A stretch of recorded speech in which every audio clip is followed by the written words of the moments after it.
Okay, chances are if you're watching this video, you are having a problem with your exhaust.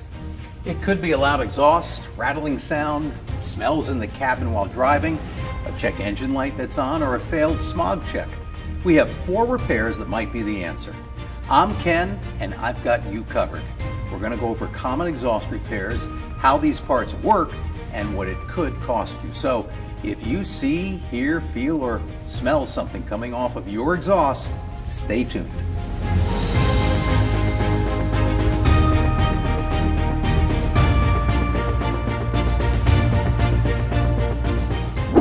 All right, let's get started with number 1, the exhaust manifold. Now, this is the part that imports exhaust gases from each individual cylinder into the exhaust pipe. It's made of cast iron metal, and it's sealed to the engine with a gasket. Well, although they're usually pretty durable, manifolds are known to crack or leak, which causes exhaust leaks. Now, the sound it produces is really, really loud, and it can cause engine performance issues and nasty gases that get inside the cabin. You may also smell something burning from the engine compartment, so you should definitely get your exhaust manifold checked. Now, the average cost for replacement, that's between $400 and $600, depending on the make and model. Another possible reason for loud exhaust noise could be a damaged muffler.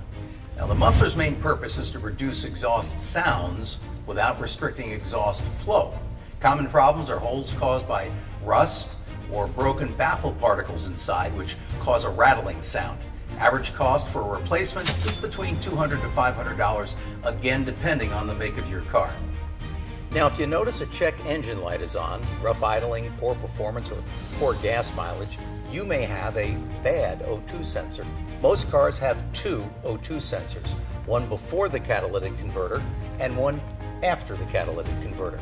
This is how the computer monitors the catalytic converter's efficiency. A faulty oxygen sensor can lead to excessive emissions and inefficient fuel control. This part helps to determine how the air-to-fuel mixture is doing by sensing the amount of oxygen in the exhaust. If the mix is too lean, there's too much oxygen. If the mix is too rich, there's not enough. So the O2 sensor is vital to the overall performance of the engine, and if you're having any of these problems, get your car checked pronto. A replacement can be anywhere between $200 to $350 for parts and labor. Our final repair. If you just had a failed smog check, doesn't mean you're a bad person. Your check engine light is on, or you smell fumes from your exhaust, it could be the catalytic converter. Now, the main purpose of this thing is to clean exhaust gases before they're released out the tailpipe. And this can run anywhere from $300 to $1,200 for parts and labor. Did we cover anything that sounds familiar? Well, let us come to your rescue. Use our free diagnosis tool and locate the best shop to get your car fixed. Your car is our mission. And don't forget to like, comment, and do that share thing if you found this video to be helpful.